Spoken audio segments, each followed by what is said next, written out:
వీటి ఆధారంగా ఏమన్నా ఉపయోగించుకునే అవకాశం ఉందా? అదొక ఎత్తు కూడా అనుకోవచ్చా? ఐ డోంట్ థింక్ అండి. ఎందుకంటే ఇప్పుడు లోకేష్ ఒక ట్వీట్ పెడితే దాని కింద కొన్ని వందల మంది మాకు అది కావాలి ఇది కావాలి అది కావాలి దాన్ని పెడుతుంటారు. ఆ డేటా అంతా ఉంది మా దగ్గర. సో ఒక్క data by data it self is not, మన దాంతో ఏం చేయలేము. దాంతో మనం ఏ రకమైన డేటా సేకరిస్తున్నామో అన్నది ఇంపార్టెంట్. ఒకవేళ ఆయన డిజిటల్ దీనికి ఏదో ఫోన్ ఓపెనో పెడితే వాళ్ళ కార్యకర్తలో ఒక 10 మంది ఏమన్నా రాయొచ్చాము. దానివల్ల కొత్తగా ఆయనకి దాన్ని ఒరిగేదేంటి? ఒక చిన్న ఎగ్జాంపుల్ చెప్తాను. నిన్న ఎవరో అనంతపురం జిల్లా అనుకుంటాను, వైసీపీ సోషల్ మీడియా ఇన్ఛార్జ్ అంట, ఏదో సమ్ ప్రాబ్లం వచ్చి చావు బతుకుల్లో ఉన్నాడు ఎవరో వేరే అమ్మాయి, ఒక అమ్మాయి లోకేష్కి ట్వీట్లో పెట్టింది. ఇమీడియట్గా లోకేష్ టీము వాళ్ళ hospital, I think Prakasam, okay sorry, తీసుకున్నారు. వాళ్ళ హాస్పిటల్ టీంతో they got in touch and they taking care. మరి అదే శ్రద్ధ జగన్మోహన్ రెడ్డి ఉంటే వాళ్ళ కార్యకర్త మీద, ఇప్పుడు మేము ప్రతిపక్షం అప్పుడు ఎంతమంది కార్యకర్తలకి సాయం చేస్తామో నాకు బాగా తెలుసు, దగ్గర నుంచి చూసాను నేను. సో ఆ రకమైన శ్రద్ధ నువ్వు మీ కార్యకర్తలు మీరు తీసుకోకపోతే ఎంతసేపటికి వాళ్ళకి నువ్వు ఏమంటారు ఆ తీవ్రవాదాన్ని నూరిపోస్తున్నావే కానీ వాళ్ళలో మంచి మానవత్వం అనే ఒక చిన్న ఆస్పెక్ట్స్ నువ్వు దగ్గరికి పోవట్లేదే. ఎంతసేపటికి నా కొడుకుని కొట్టి ఇది నేను వాడలేదు, ఆయన వాడిన భాష చెప్తున్నాను నేను.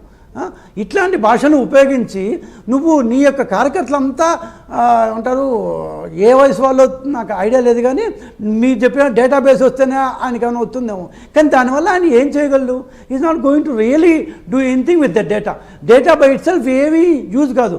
ఆ డేటాలో ఉన్న డెమోగ్రఫిక్ ఏ ఏజ్ గల వాళ్ళు ఇవంతా చూస్తే బహుశా ఆయనకి ఇచ్చేవాళ్ళు ఎవరో కూడా మనకు తెలియదు. ఇప్పుడు తల్లికి వందనం మేము ఆయనకంటే దాదాపు 25 లక్షల మందికి ఎక్స్ట్రా ఇచ్చాం, 25 లక్షల మంది విద్యార్థులకు.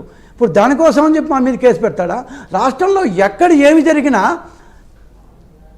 లోకేష్ రెడ్ బుక్తో చేయించాడు అనే ఒక మానసికమైన దీనికి వచ్చేస్తే మాకేమనిపిస్తున్నదంటే జగన్మోహన్ రెడ్డి లోకేష్కి భయపడుతున్నాడు.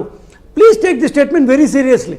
జగన్మోహన్ రెడ్డి లోకేష్కి భయపడుతున్నాడు.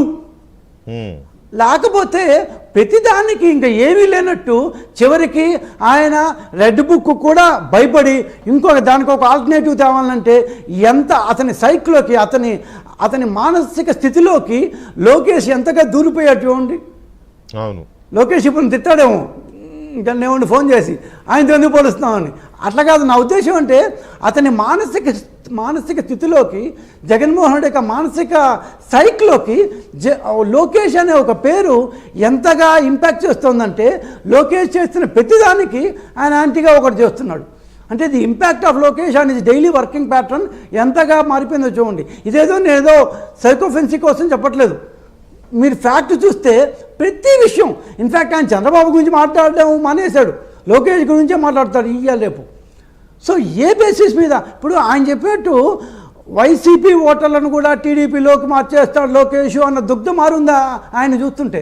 లేకపోతే ఇట్లాంటి ఇప్పుడు ఇందాక రెడ్ బుక్ ఎందుకు వచ్చింది అన్నట్టు వెంకటేశ్వర గారు మారితే extreme circumstances needs extraordinary actions అని. సో ఆ రోజున ఎక్స్ట్రీమ్ సర్కమ్స్టాన్సెస్లో అంత ఎక్స్ట్రాడినరీ యాక్ట్ కావాల్సి వచ్చింది.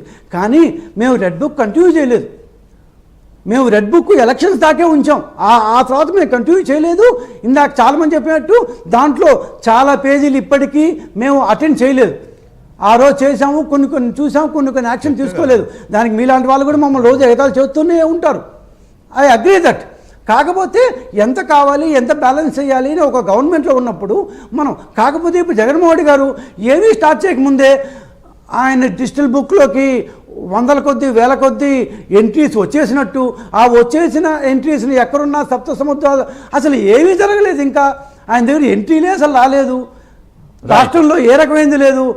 ఇప్పుడు ఆయన అప్పుడు ఆయన 14వ రోజునే 36 మంది చనిపోయారు అని ఢిల్లీలో చెప్పాడు.